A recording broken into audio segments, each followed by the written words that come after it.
What's up guys, Hades here. Today I have a really cool video. This is going to be Poseidon versus Alex. Now, they're very similar in a lot of ways, but they're very different in a lot of ways. And they've been competing for top attacker spot for quite a while. These are two of my favorite heroes, both in thematic design and in their abilities. They both have their strengths and weaknesses, and we're going to talk about them. Now I want to first show you this, and I want you to look at it real quick and see, what do you notice? I'm in each report, I'm here, here, and here, and you notice something. They're all very close. The enemy has Alex and Earth on every team. And in case you've been living under a rock, pretty much every Alex runs these three skills or battle stance instead of demonic, same thing. But this combination of three has been turbo strong for a very long time. Now, we're going to go over a few of these and explain why it works, why Alex in a vacuum can sometimes be better than Poseidon, and we're going to talk about it. So here's the first example. Now, I'm going to draw on the screen here just so you can kind of see how much I counter my opponents and how much it still kind of doesn't matter because Alex is so strong. Now, Poseidon's ability has a chance to stop shields from happening. So he pretty much makes Charles very useless. Now I also have Con on this for a very specific reason, and that's to cancel the healers, making Zenobia almost useless. So I'm countering my opponents very hard. Now, their Himiko technically can counter my Con, but it actually puts my Xeno in the realm, making her kind of useless. And the reason for that is I run side assist on my Con on purpose to avoid the Himiko's putting him in the realm. Now, I have the Con advantage, I have the Charles advantage, and it pretty much comes down to Alex versus Poseidon.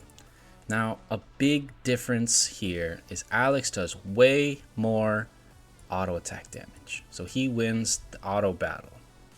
But Poseidon, in theory, should do more special damage, right? Ability damage. But what ends up happening is Alex actually starts to go first. And there's a few reasons for this. One, he's not affected by no escape. Okay? He doesn't get silenced for 6 seconds because of his ability. When he has his artifact on, he is immune to crowd control. What that means is he's not delayed on Blade Vortex, and that doesn't delay Executioner, which means he gets some first hit. Now, I'm going to show us a replay, and this is going to tell a big part of the story, and I'm going to pause it at important moments so we can see what's really happening here. Okay? So, here's the battle. I already broke it down. I counter them in so many ways. Now, if my Poseidon had been switched with my Charles, he wouldn't be taking so much damage from Alex, and he would actually do a lot in return. But due to web and all of these factors, I'm not actually getting as much value as I would like. And there's going to be a big kind of halfway point here that's going to kind of tell a big part of the story. First is right now. You can see behind the play button, my main damage dealer is already half HP, and that is strictly from auto attacks and some of the abilities. And once my character loses too much HP, I cannot deal too much in return.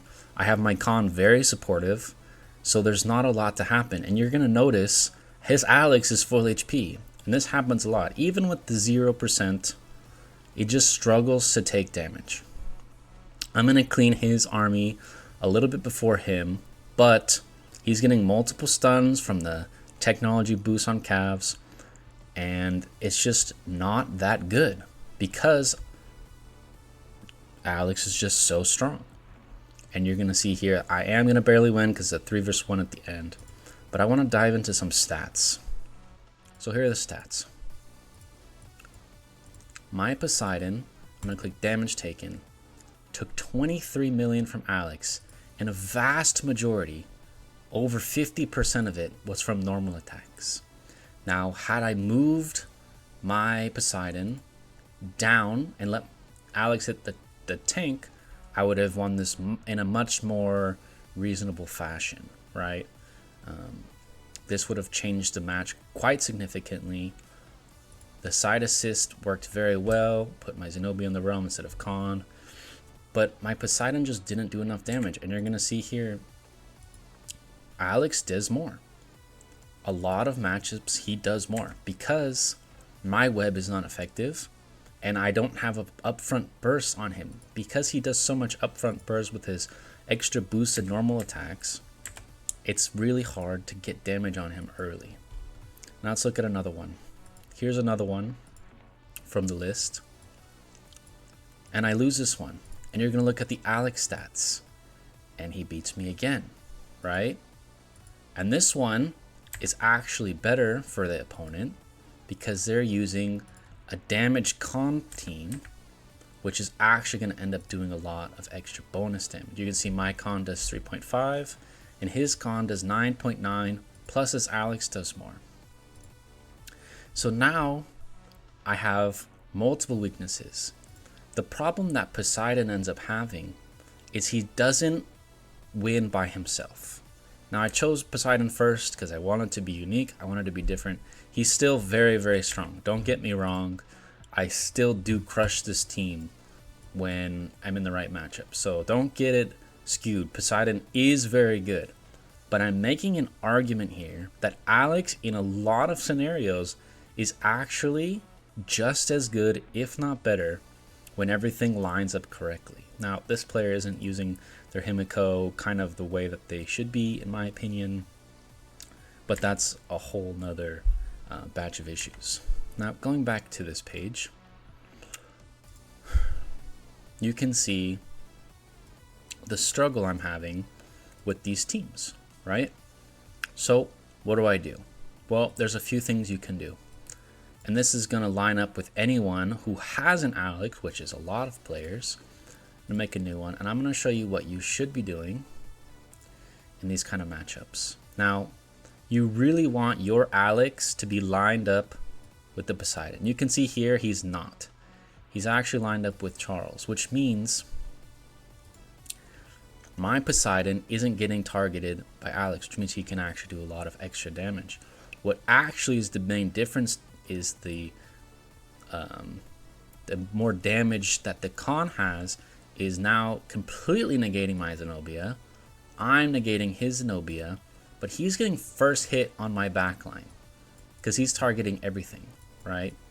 He kills them first, and then he deals with Poseidon after, and Alex stays so high HP because he's getting side assisted, and he just does more upfront damage.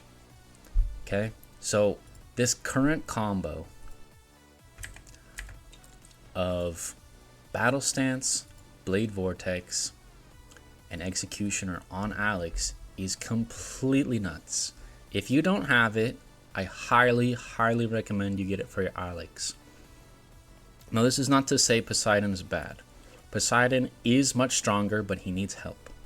The first thing to not get countered by the Khans is to switch your Charles for Athena.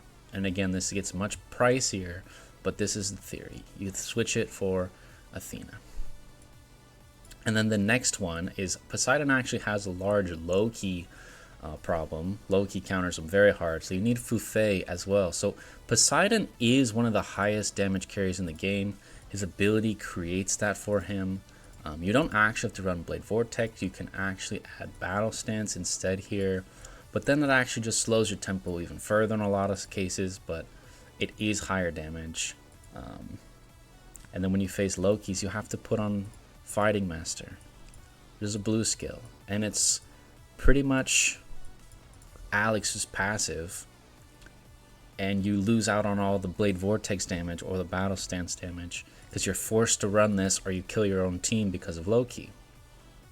So Poseidon has his flaws, and Alex really doesn't have any flaws. He's really, really strong, and these three items make him, I would almost say, overpowered for his price, essentially, because he's very cheap He's very cheap, if not free to play, if you have had him long enough. He just needs some gems. You can get his artifact for free from the Mysterium. So I'd almost say he's free to play, with just a little bit to unlock him. Versus, you know, a Chaos, which is 2,000-3,000.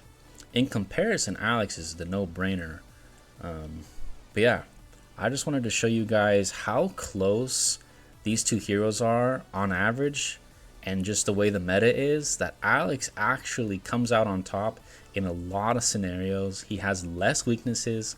He plays off of his own abilities. And if you have the red artifact, I've talked about this in a previous video, it makes a huge difference. And that's kind of the final piece to this puzzle, is a lot of Alexes have a really good artifact because they're so easy to get. But if you get stuck with the stinky Poseidon artifact, you just don't have all that much damage. You end up kind of capping out much lower than most Alexes that have between 10 and 11,000, which means you're also lacking the damage in that way too. But yeah, if you guys like these kind of analysis videos, giving you kind of power levels and keeping you up to date on the metas, let me know in the comments below, and I'll catch you guys in the next one.